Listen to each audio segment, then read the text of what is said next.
Hey hello guys எல்லாரும் எப்படி நல்லா இருக்கீங்களா? இன்னைக்கு வந்து ஒரு ஹாரரான மூவி தான் கொண்டு வந்திருக்கேன். படத்தோட ஒன்லைனர் என்னன்னா, ஒரு பையன் வந்து ஒரு வீட்டுக்கு பாதுகாவலனா போறான். அதாவது பிணத்தை பாதுகாக்கிற வேலைக்கு. அந்த ஒரு நாள் இரவுல என்னென்னலாம் நடந்துச்சு, அப்படி அவனுக்கு என்னெல்லாம் நடந்துச்சு அப்படின்னு சொல்றது அந்த ஒரு படம். சரி வாங்க நம்ம டேரெக்டா கதைக்குள்ள போயிடலாம். இந்த கதை பார்க்க சுவாரஸ்யமா இருக்கும், உங்களுக்கும் பிடிக்கும்னு நம்புறேன். சரி நம்ம கதைக்குள்ள டேரெக்டா போயிடலாமா? படத்தோட ஸ்டார்டிங்லேயே ஒரு போலீஸ் மாதிரியான ஒரு ஆளோட உதவினால ஒரு பையன் ஒரு பொண்ணை சுட வேண்டிய சூழ்நிலை வருது. இந்த ஒரு சீனை தான் ஸ்டார்டிங்லேயே காமிச்சிருப்பாங்க. இதுக்கு மேல என்னென்னலாம் நடக்குது அப்படின்னு படத்தோட ஆரம்பத்துல இருந்து கண்டுபிடிக்கலாம். இப்போ நீங்க பாக்குறீங்க இல்லையா, இது வந்து பிரசன்ட். இந்த பையனோட பேர் தான் யாக்கோ. இவன் தான் அந்த வீட்டுக்கு பணத்தை பாதுகாக்கிறதுக்காக போவான். இப்போ என்ன நடக்குது அப்படின்றத பார்க்கலாம். இப்போ எல்லாம் ஒரு ஃப்ரெண்டோட வீட்டுக்கு வந்திருக்காங்க, ஏதோ ஒரு பார்ட்டி போல. அப்போ வந்து இப்பெல்லாம் அப்படி ஜாலியாக பேசிட்டு இருக்காங்க, பார்ட்டி என்ஜாய் பண்ணிட்டு. அந்த நேரத்தில் தான் நம்மளோட யாக்கோட்ட கேட்குறாங்க, சரி நீ ஒரு வேலைக்கு போனியா, அந்த வேலை என்னாச்சு அப்படின்னு கேட்குறப்ப, அதை ஏன் கேட்குறீங்க, இப்போலாம் எந்த கம்பெனி போனாலும் ரெசியூமை வாங்குறாங்க, பார்த்துட்டு 2 நாளில் கூப்பிட்றேன் தம்பி அப்படின்ற மாதிரி சொல்லிட்டு அப்படியே விட்டுறாங்க. அவ்வளோதான், என்னதை சொல்கிறதுல இருக்குது, நம்மளும் ஓனாக தான் பிஸ்னஸ் ஸ்டார்ட் பண்ணும் போல அப்படின்ற மாதிரி ரொம்ப வருத்தத்தில் பேசிகிட்டு இருக்கப்ப அங்கே இருக்க எல்லாரும் அவனுக்கு ஆறுதல் சொல்கிறாங்க.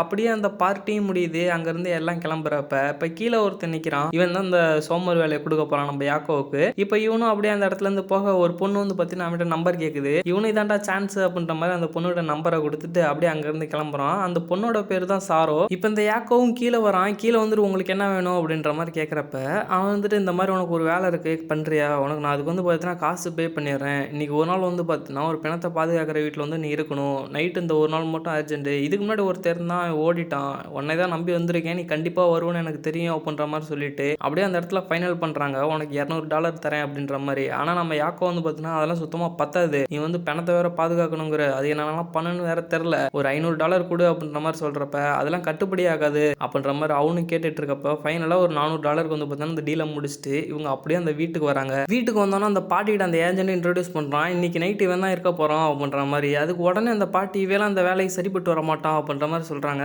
பாட்டி யாருமே ஆள் கிடைக்கல, ஒருத்தன் தான் இருக்கான் அப்படின்ற மாதிரி சொல்லி அவனையே ஃபைனல் பண்ணி அந்த வீட்டுக்குள்ளே அனுப்புகிறாங்க. இப்போ அவனும் அந்த வீட்டுக்குள்ளே வந்து பார்க்குறப்ப அந்த பாட்டி சொல்லிடுறாங்க, பத்திரமா இரு தம்பி, இங்கே அமானுஷயங்கள்லாம் நிறையா நடக்கும் அப்படின்ற மாதிரி பயமுறுத்த இவனும் அதெல்லாம் நான் பார்த்துக்கிறேங்க, அதெல்லாம் எனக்கு கை வந்த கலை அப்படின்ற மாதிரி சும்மா பேச்சு வாக்கில் அடிச்சு விடுறான். பாட்டி தானே அவங்க என்ன சொல்ல போகிறாங்க அப்படின்ற மாதிரி. இப்போ அந்த ஏஜென்ட்டும் வந்து பார்த்தீங்கன்னா சரி பத்திரமா இரு, நான் காலைல வந்து நீ சீக்கிரமாக பார்க்குறேன் அப்படின்ற மாதிரி அந்த பையன்கிட்ட சொல்லிட்டு போக இப்போ யாக்கோ இருக்கான்ல, அவன் அப்படியே அந்த வீட்டெல்லாம் ஃபுல்லாக சுற்றி பார்க்குறான். டேரெக்டாக அவன் கண்ணுக்கு வந்து பார்த்தீங்கன்னா அந்த பொண்ணை தான் தெரியுது, துணி போட்டு மூடி வச்சிருக்காங்க. இவனும் அப்படியே அங்கே இருக்க சுற்றி இருக்கிறதெல்லாம் பார்த்துட்டு சரி டேரெக்டாக உட்காரும், உட்காந்துட்டு எதனா புக்கு படிக்கலாம் அப்படின்ற மாதிரி அவனும் அங்கே போய் உட்காடுறான். உட்காந்துட்டு ரிலாக்ஸாக காதில் ஹெட்ஃபோனை மாட்டிட்டு இப்போ நம்ம சாட்ஜிபிட்ட கேட்க ஆரம்பிக்கிறான். அதாவது பொண்ணுங்களை எப்படி இம்ப்ரெஸ் பண்ணுறது, அதுக்கான ஒரு 10 வழியை சொல்லு அப்படின்ற மாதிரி அவர்கிட்ட கேட்க அதுவும் வந்து பார்த்தீங்கன்னா ஒரு சில வழிகள்லாம் சொல்லுது. ஏன்னா அந்த சாரோன்ற பொண்ணு நம்பர் கொடுத்துருப்பால, அவகிட்ட பேச்சை போட்டு இம்ப்ரெஸ் பண்ணலாம் அப்படின்ற மாதிரி அவனும் பார்க்குறப்ப அங்கே சுற்றி முற்றி இது சவுண்ட்லாம் கேட்குது. இந்த நேரத்தில் இவனுக்கு அப்படியே கொஞ்சம் கொஞ்சமாக அள்ளு விட ஆரம்பிக்குது. டைமை பார்த்தாலும் 12 மணி ஆக போகுது. இந்த நேரத்தில் என்ன பண்ணுறேன்னு தெரியாமல் அங்கே பக்கத்தில் இருக்க ஒரு கவுச்சில் போய் படுத்துட்டு அவன் கையில் ஒரு புத்தகம் கொண்டு வந்திருப்பான். அதாவது பார்த்தீங்கன்னா மந்திரம் சொல்கிற புத்தகம். அதை சொன்னால் கொஞ்சம் அவனுக்கு பயம் போகும் அப்படின்ற மாதிரி அவனும் அந்த புத்தகத்தில் உள்ளதை படிக்க அங்கே இன்னமும் ஸ்ட்ரேஞ்சர்ஸாக தான் ஆகிட்டு இருக்கு. அவன் அதெல்லாம் பார்த்துட்டு மிரண்டு போகிறான். அதாவது அந்த பணத்துல இருந்து ஏதோ துணி ஆடுற மாதிரியும் தெரிய,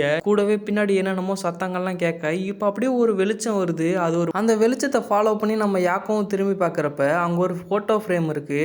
இப்போ பின்னாடி ஏதோ ஒரு முணுகல் சத்தம் கேட்க இவனும் செல்லில் டார்ச் ஆன் பண்ணி பார்க்குறான். ஆனால் அங்கே எந்த ஒரு விதமான ஒன்றும் கிடையாது. நேரமும் பார்த்தீங்கன்னா கரெக்டாக 12 மணி ஆகுது. இந்த நேரத்தில் இருக்க இருக்க பயம் அதிகரிக்க தானே செய்யும். ஏன்னா ஒரு பணத்தை பாதுகாக்கணும், அந்த இடத்துல இந்த மாதிரி ஸ்ட்ரேஞ்சர் ஆக்டிவிட்டிலாம் நடந்தால் எப்படி இருக்கும். இப்போ அந்த புக்கில் இருந்து ஒரு ஃபோட்டோ கீழே விழுவ அதை எடுத்து வச்சு பார்த்துட்டு இருக்கான். வேற ஒன்றும் கிடையாது, அவனோட ஃபேமிலி ஃபோட்டோ தான், சின்ன வயசில் எடுத்தது. சரி இப்போ அதை அப்படியே நோட்டில் எடுத்து வச்சுட்டு படுப்போம் கொஞ்சம் நேரம் அப்படின்ட்டு அவனும் ரிலாக்ஸ் பண்ணுறதுக்காக படுக்கிறான். படுத்தா மட்டும் உன்னை சும்மா விட்டுருவோமா அப்படின்ற மாதிரி அவனுக்கு ஒரு கனவு வருது. அதாவது அவன் கொஞ்சம் மிடிலாக இருக்கப்ப அவன் வந்து பார்த்தீங்கன்னா ஒரு மெஜிஷியனாக இருந்திருப்பான். அப்போ அப்படியே வழியில் போயிட்டு இருக்கப்ப ஒரு குட்டி பையன் இருந்துட்டு எனக்கும் இந்த மாதிரி மேஜிக்லாம் சொல்லி தருவீங்களா அப்படின்ற மாதிரி கேட்குறப்ப இதில் என்ன இருக்குது, நான் உனக்கு அது தரேன், நீ கொஞ்சம் வளரு அப்படின்ற மாதிரி சொல்லிட்டு இருக்கப்ப அங்கே கொஞ்சம் ஸ்ட்ரேஞ்சரான ஆளுங்கெல்லாம் நிற்கிறானுங்க. அவனுங்க வந்து பார்த்தீங்கன்னா நம்ம யாக்கோ கிட்ட சண்டை போட யாக்கோவும் அந்த குட்டி பையனை விட்டுருங்க, அவன் என்ன தப்பு செஞ்சான் அப்படின்ற மாதிரி கேட்குறப்ப திடீர்னு அவனுக்கு முழிப்பு வந்துடுது. அதாவது இதுக்கு மேலே சிலது நடந்திருக்கும், அது அப்புறமா காப்பாங்க, அப்போ பார்க்கலாம். இப்போ அப்படியே எந்திரிச்சோன்னே சாராட்ட இருந்து மெசேஜ் வருது. இப்போ அப்படியே இரவு ஃபுல்லாக அந்த பொண்ணுகிட்டே பேசி இந்த பொழுதை ஓட்டிடலாம் அப்படின்னு இவனு நினச்சிட்டு அந்த பொண்ணுகிட்ட ஜாலியாக பேசிட்டு இருக்கான். அந்த பொண்ணு எங்கே இருக்க அப்படின்னு கேட்குறப்ப நான் இன்னைக்கு ஒரு இரவு பாதுகாவலாம் வந்திருக்கேன் ஒரு வீட்டுக்கு அப்படின்ற மாதிரி அவனும் சொல்லி அந்த கான்வர்சேஷனை கொண்டு போயிட்டே இருக்கப்ப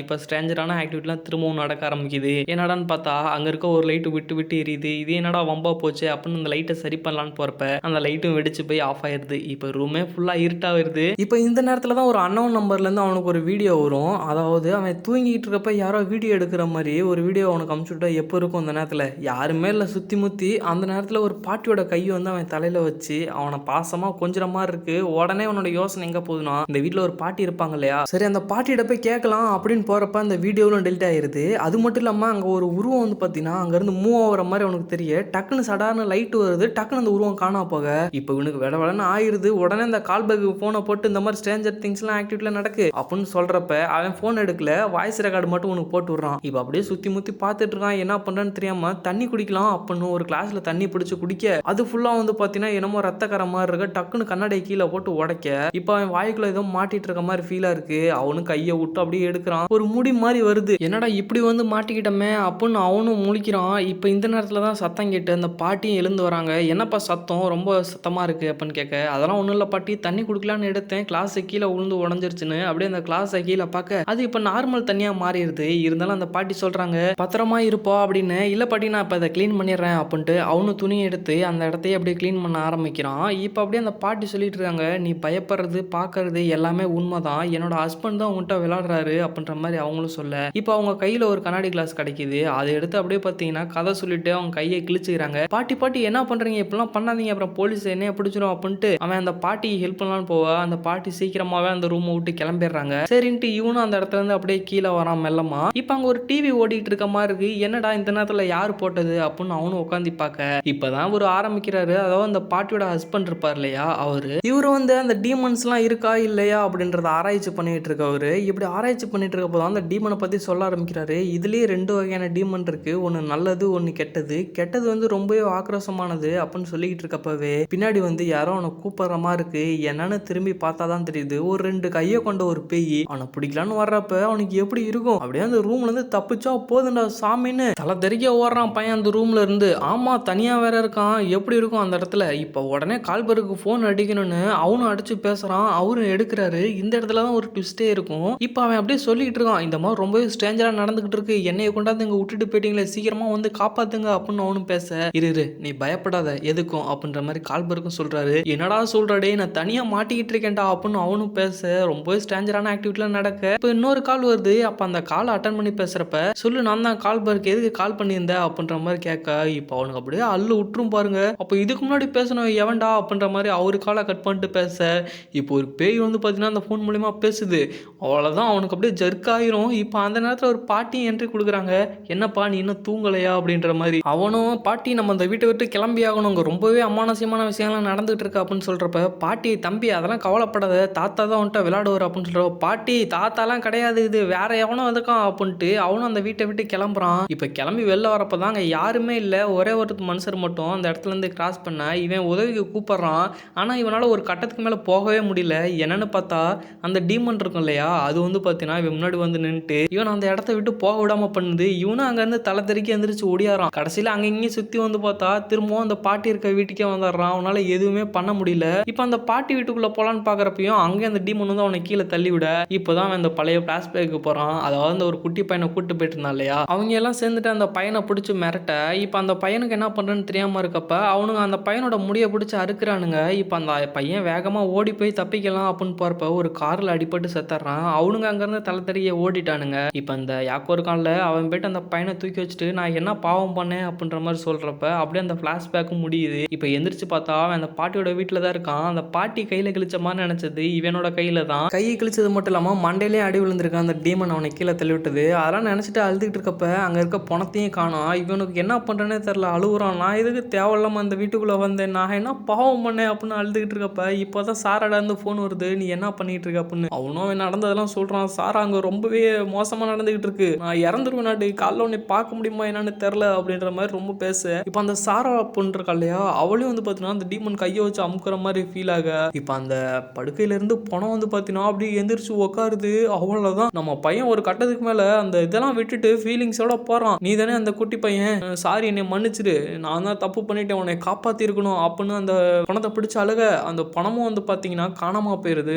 ஆக்சுவலாக அந்த பணத்தை அந்த குட்டி பையன் நினச்சிருப்பான், அதனால தான் அந்த ஃபீலிங்ஸோட இருக்கான். சரி இதுக்கெல்லாம் ஒரு தீர்வு கட்டி ஆகணும் அப்படின்னு அந்த பாட்டிக்கிட்ட போக அந்த பாட்டியும் வந்து பார்த்தீங்கன்னா சொல்கிறாங்க, ஏன்னா அந்த தாத்தாவுக்கு வந்து அந்த டீமன் அழிக்கிறதுக்கான ரிச்சுவல்லாம் பண்ணுறதுக்கான பொருள்லாம் அவர் வச்சிருப்பாரு. இப்போ அந்த பொருளெல்லாம் எடுத்து அவன் வந்து பார்த்தீங்கன்னா அந்த டீமனை அழிக்க போகிறேன் அப்படின்ட்டு ஒரு இதோட போகிறான். பயந்துக்கிட்டு இருந்த ஒரு பையன் எப்படி ஆயிட்டான் பார்த்தீங்களா, அந்த அளவுக்கு அவனை கொண்டு போயிருச்சு அந்த அந்த ஒரு பயம். இப்போ அப்படியே நெருப்பை பற்ற வச்சுட்டு அங்கே போயிட்டு அந்த டீமன் நிற்கிது, அது மேலே பற்ற வச்சிடறான். இப்போ அவ்வளோதான். இப்போ அந்த இடத்துல அந்த பணம் இருக்கிற இடத்துக்கு வந்து பார்த்தா அந்த பணம் அங்கிட்டும் இங்கிட்டும் அசைஞ்சுக்கிட்டு இருக்கு. என்னடானா அந்த பணத்தை மேலே கையை வைக்கிறான். இப்போ அந்த ஃப்ளாஷ்பேக் ஒன்றுது இல்லையா, ஒரு பொண்ணை வந்து பார்த்தீங்கன்னா ஒரு பையன் சுடுற மாதிரி அந்த ஃப்ளாஷ்பேக்கில் போய் அவனை கூட்டு போகுது. இப்போ அந்த இடத்துல அந்த மந்திரத்தை சொல்ல அந்த பையன் வந்து பார்த்தீங்கன்னா அந்த பொண்ணை சுடலை. பின்னாடி இருக்க டீமன் இருக்கும் இல்லையா, அந்த டீமன் வந்து பார்த்தீங்கன்னா அப்படியே கொஞ்சம் கொஞ்சமாக அந்த பையனை விட்டுட்டு போக அந்த சாபமும் அப்படியே அந்த இடத்துல முடியுது. இந்த இடத்துல யாக்கோ டீமனை வந்து விரட்டிட்டான். பாட்டியும் வந்து பார்த்தீங்கன்னா அவரோட ஹஸ்பண்டை தொட்டுட்டு உங்களோட ஆத்மா சாந்தியடைய வேண்டிக்கிறேன் அப்படின்ற மாதிரி ஃபீல் பண்ணி அழுகிறாங்க. இப்போ அவ்வளோதான். அப்படியே விடியுது. விடிஞ்சு பார்த்தா அந்த ஏஜென்ட் இருக்கான் இல்லையா, அவன் வந்து பார்த்தீங்கன்னா காலைல சீக்கிரமாகவே வந்துட்டான். இப்போ யாக்கும் ரொம்ப ஃபீல் பண்ணிட்டு இருக்கான் அந்த தாத்தா இறந்ததுக்காக. இப்போ அந்த இடத்துல ஏஜென்ட் வந்துட்டு எப்படி போனது உனக்கு இரவு அப்படின்ற மாதிரி கேட்குறப்ப அதெல்லாம் நல்லா தான் போணுச்சு அப்படின்ற மாதிரி சோகமாகவே சொல்கிறான். அப்படியே அந்த இடத்துலேருந்து யாக்கும் கிளம்ப அவ்வளோதான். அப்படியே இந்த இடத்துல படத்தை முடிச்சிருப்பாங்க. படம் எப்படி இருந்துச்சு, நீங்கள் எந்த மாதிரிலாம் ஃபீல் பண்ணீங்க, இந்த மாதிரி உங்களுக்கு ஒன்று நடந்துச்சுன்னா என்ன பண்ணுவீங்க அப்படின்றதையும் கமெண்ட்டில் சொல்லுங்கள். அடுத்து ஒரு நல்ல வீடியோ உங்களுக்காக தேடி கொண்டாரேன். அது வரைக்கும் டாட்டா.